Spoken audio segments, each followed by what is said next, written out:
Hello, everyone, and welcome to this week's What's Up Wednesday, where we are going live with you on Facebook and LinkedIn every Wednesday at 12 p.m. Eastern Time throughout the summer to talk about our upcoming 23rd Annual International Human Trafficking and Social Justice Conference, hosted virtually this year on September 23rd through the 25th. I am so excited for this conference.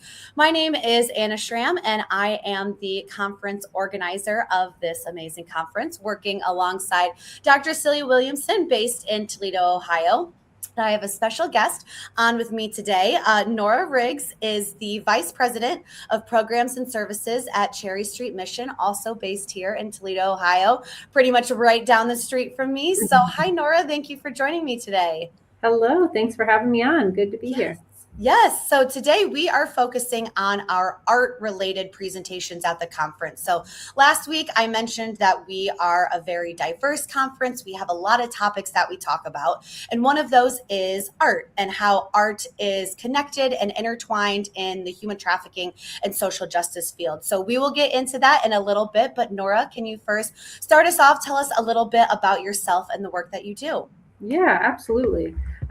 So I started my social work career as a case manager, working directly with survivors and kind of continuing on some of the work that Celia actually had started here in our community. And then I transitioned right before COVID to working at Cherry Street Mission, which in our community is a nonprofit serving folks who are experiencing homelessness and poverty. And so my role here is getting to serve in the direct service world. So I oversee our team of frontline staff as well as case management, all of which are to serve our community and to help folks get connected to resources, make sure that their basic needs are covered, all the way up through housing support. And then we continue to follow up with folks as they enter into the community. So taking all the lessons that I've learned from the conference and from my experience over the years and being able to apply that now, getting to do some program development and all that fun stuff. So we're busy, but in a good way. Yes. Yeah. Cherry Street Mission does a lot of great things for our community. So we thank you for that. But so you are a social worker as your full-time job and kind of boots on the ground, all of that, but you are connected and involved in the art world. So for those of us who may not be as involved in art or might be scared by it or don't understand it as much, like, can you tell us a little bit about the importance of art and its use in the human trafficking and social justice space? Absolutely. Well, I'm a little biased. My background is undergrad degree in music, which funnily enough brought me to some really great connections in grad school when I moved to Toledo. And that's how I got connected to a lot of other artists and folks whose background was in theater and creative writing. And together, while we were in school, we did a few projects looking at how the arts positively impact people living with dementia. And I had studied in college how music therapy actually impacts survivors of trafficking and how different art interventions are used across the country and the world to support folks. And I think what we know about the arts and about trauma is that it is not always in someone's best interest or maybe not always accessible to talk through what we've been through. But the arts really offer a space for us to heal, to express ourselves, to better understand ourselves, because it taps into something in our brain that is a little bit different than what we're used to maybe accessing all the time. And so the arts really show up in a space that gives freedom to be yourself, and it welcomes everyone to be exactly where they are.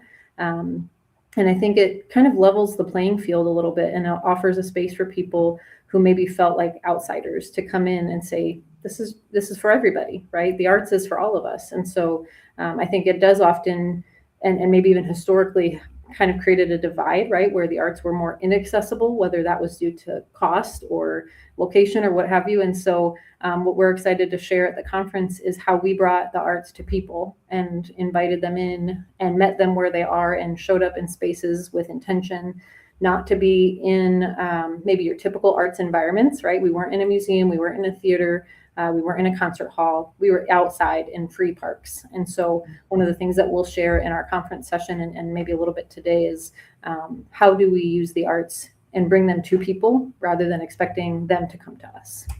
Yeah, I love that. I think that's so important. And I didn't know that your undergrad was in music. So yeah, Yeah, that's really fun cool. fact. I love that you're still using that and incorporating that into like both, aspects of yourself. So I've learned a lot about art and how it's been intertwined in social justice and trauma healing like through the conference, and I love that we have included that.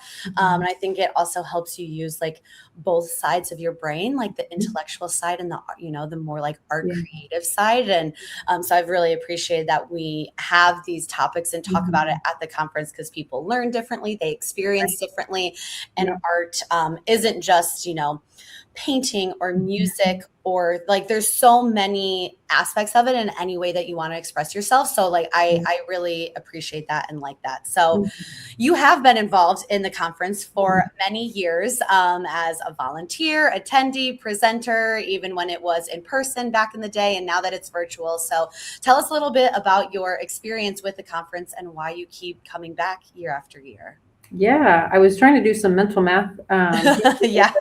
and I think it's been about 12 years since I moved Yeah. to Toledo and started school. And it was actually helping with the conference was one of the very first things I did when I came to Toledo, because Celia was like, "Hey, welcome. You're an intern. We have a conference in like 3 weeks. We need your help." Yes. And so I Jump right remember, in. exactly, which is, typical. But I remember driving around Toledo. We were putting up flyers, and at this point, the conference was in person, so we were putting up flyers around Toledo region to invite people to join the conference. And I remember having conversations with people, and I barely knew what the conference was myself at that point, but I knew enough to say, "This is going to be really great. You should come."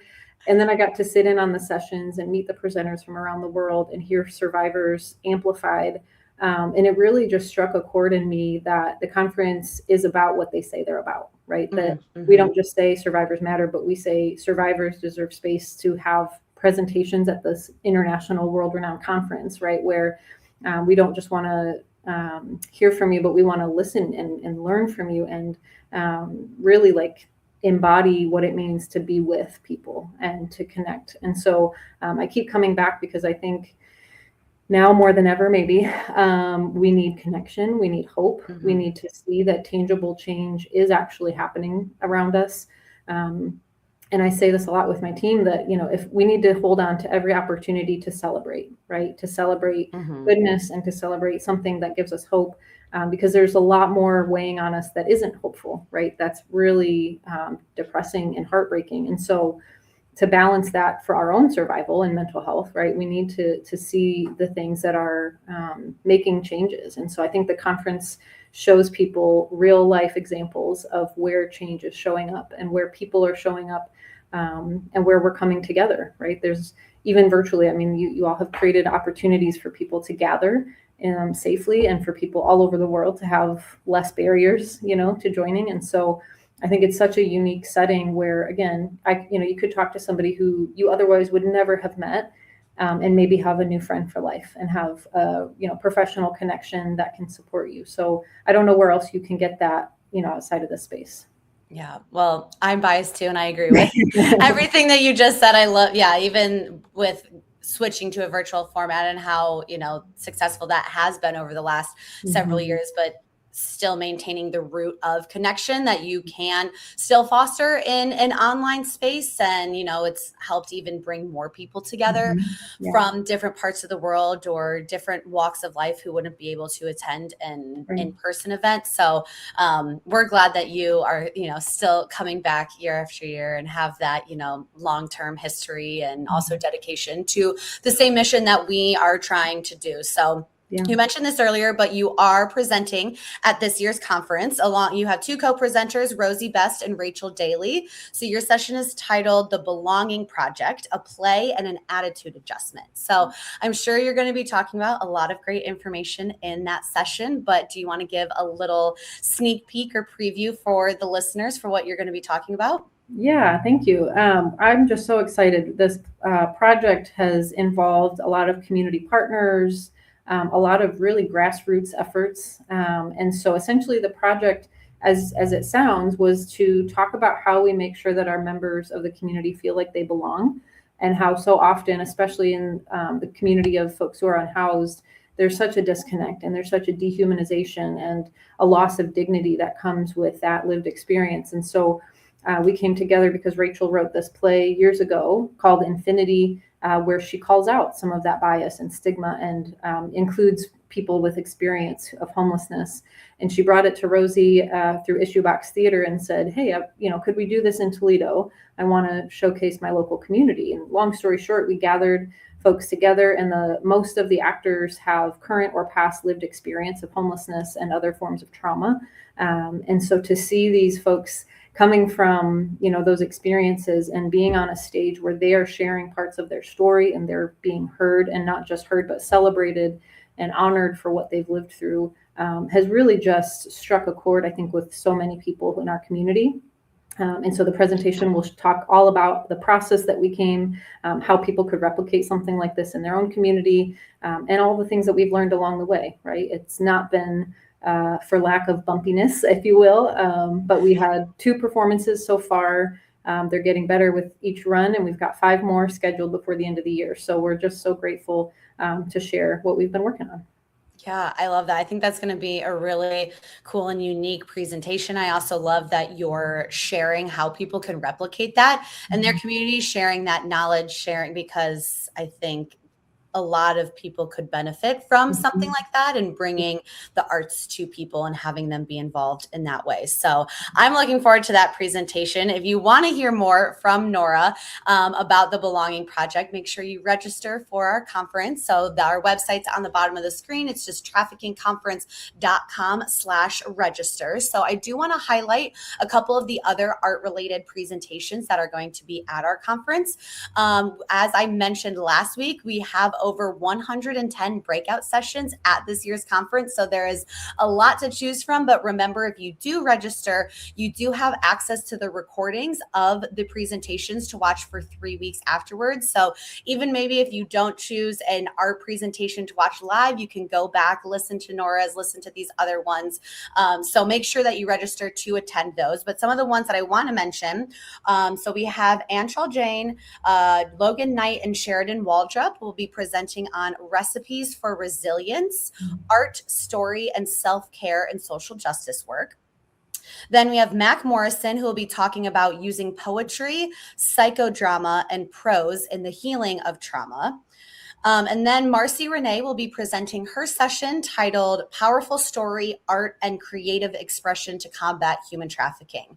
We'll have a couple other sessions that are related to art and several other ones on different topics, but I just wanted to highlight these. I think these show the importance of art and healing and trauma and how you can kind of integrate both of those worlds. So again, make sure that you register at that link on the bottom of our screen, but you can also find our full schedule with all of the presentations that we have to offer. Again, website is traffickingconference.com/schedule, specifically for that schedule where you can check out all of those amazing sessions. So Nora, is there anything else that you would like to add about your work, about the conference, about the importance of art before we wrap up today?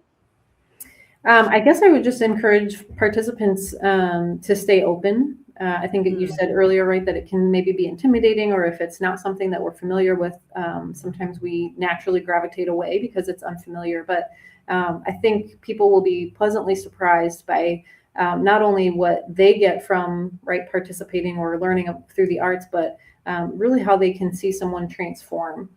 That's been such a gift to watch folks come alive and break out of their shell and go from feeling silenced to being really heard. And so give it a shot and allow yourself to be a little uncomfortable. I still regularly think about one of the first things Celia ever taught me was to be comfortable being uncomfortable. And I think this conference invites us into that space and invites us to stay when it feels a little uncomfortable. But that's where the learning and the growth happens. And I think what a great opportunity for us to learn together. Yeah, so it's The session's beginner friendly. You don't have to be an artist. You don't have to know anything about art. I think just coming with, that open excitement to learn and engage, and you might get something out of it. I appreciate you coming on today and sharing about yourself and the work that you do and the presentation at the upcoming conference. So as mentioned, for our What's Up Wednesdays, we do go live on Facebook and LinkedIn every Wednesday, 12 p.m. Eastern time. Throughout the summer, leading up to our international conference, we're going to continue to highlight different topics and sessions that you can attend. So next week, I'll be joined by special guest Katie Green to talk about our direct service presentation. So if you want to learn more about anything that we talked about today, how to register, to look at our schedule, go to our website. Again, that's traffickingconference.com. So thank you, Nora, for joining us. Thank you, everyone, for watching. We hope you join us back here next week. I hope everyone has a great rest of their day. Bye. Bye.